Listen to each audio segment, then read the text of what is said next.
Hi friends, ఈరోజు సొరకాయ పన్నీర్ వేసి కూర చేస్తున్నాను. ఫస్ట్ టైం చేయడము, చాలా బాగుంది, చాలా టేస్ట్గా ఉంది. పన్నీర్ ఇంట్లో చేసిందే, పాలు ఎరగొట్టి. తర్వాత సొరకాయ వచ్చేసి కొనుక్కొచ్చుకున్నాము, అది గ్రైండ్ అయిపోట్లో తీసుకొచ్చినాను. అవి కట్ చేసి పెట్టుకొని దానికి కావాల్సిన మసాలాలు రెడీ చేసుకుంటున్నాను. 2 టమోటాలు వేసినాను. 2 టమోటాల్లో 1 టమోటా కట్ చేసేసిన మిక్సీ గ్రైండర్ చేసుకుంటున్నాను. కొబ్బరి, పసుపు, తర్వాత మిరప్పొడి, ధనియాల పొడి, అల్లం వెల్లుల్లి పేస్టు అన్నీ వేసుకొని గ్రైండర్ అనేది చేస్తున్నాను. మిక్సీ కొట్టేసుకుంటున్నాను. కొంచెం అల్లం వెల్లుల్లి పేస్టు, ధనియాల పొడి, మిరప్పొడి, కొబ్బరి ఇవన్నీ వేసేసి ఇప్పుడు మిక్సీ అనేది కొడుతున్నాను. చేతికి అతుక్కోందని చెప్పేసి బాగా చేయి జాడిస్తున్నాను మిక్సీకి. అదంతా చేతుకునేదంతా పోవాలని కొద్దిగా నీళ్లు పోసేసి గ్రైండర్ కొట్టేసుకున్నాను. ఈలోగా మనం కట్ చేసి సొరకాయ ముక్కలు కట్ చేసి పెట్టుకున్నాను.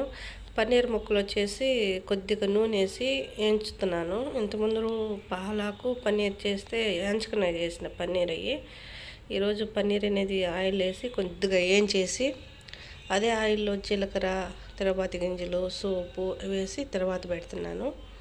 అవి వేగిపోయినాక పచ్చిమిరపకాయలు, ఒట్టిమిరపకాయ, కరివేపాకు, వెల్లుల్లిపాయ, ఎర్రగడ్డ అన్నీ వేసి తర్వాత అనేది పెట్టుకుంటున్నాను.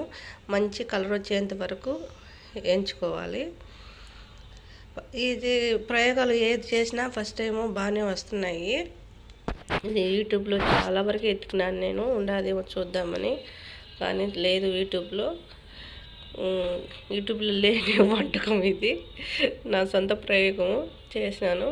అయినా చాలా బాగుంది, చాలా టేస్ట్గా కూడా ఉంది. ఒక్కొక్కసారి మనం ప్రయోగాలు చేస్తే కదా ఏదైనా కూడా అవి బాగుంటాయో లేదా అనేది కూడా తెలిసేది. అయినా బాగుండింది, చాలా టేస్ట్గా ఉన్నింది. నా ఛానల్ ఎవరైనా ఫస్ట్ టైం చూస్తున్న వాళ్ళు లైక్ చేయండి అండ్ షేర్ చేయండి. నేను పెట్టే వీడియోలు అనేది చాలా వరకు రీచ్ అవుతాయి. నేను మళ్ళీ మీకు అనేది ఆ వీడియోలు మీకు వస్తాయి. ఈ సొరకాయ ఉప్పులు తర్వాత వేగేసినాక కొద్దిగా ఉప్పు వేసుకొని బాగా కలుపుకొని మూత అనేది పెట్టేసినాను. తర్వాత కొద్దిగా 1 నిమిషం 2 నిమిషాలు బాగా అటు ఇటు కలుపుకొని మూతనేది తీసి మనం ఆల్రెడీ కొట్టి పెట్టుకున్న మసాలాలు ఇవన్నీ తీసేసి మనం ఈ సొరకాయ ఉప్పులు అనేది వేసేసినాను. ఇది కూడా కొంచెం బాగా తిరగబాతులో పచ్చివాసన అనేది పోయేదాకా వేగాలని చెప్పి యాగనిచ్చేసి అడుగు పొడుగు ఉన్న మిక్సీ గిన్నెలో కొద్దిగా నీళ్ళు పట్టేసుకొని ఆ సొరకాయ ఉప్పులు ఉడిగేమైన నీళ్ళు అనేది పట్టేసుకొని బాగా నీళ్ళు పోసేసి బాగా కలుపుకొని మూత అనేది పెట్టేశాను. ఆ తర్వాత లాస్ట్లో ఉడికిపోవచ్చింది. ఇప్పుడు మనం పన్నీర్ ఎక్కువసేపు ఉడకాల్సిన అవసరం లేదు.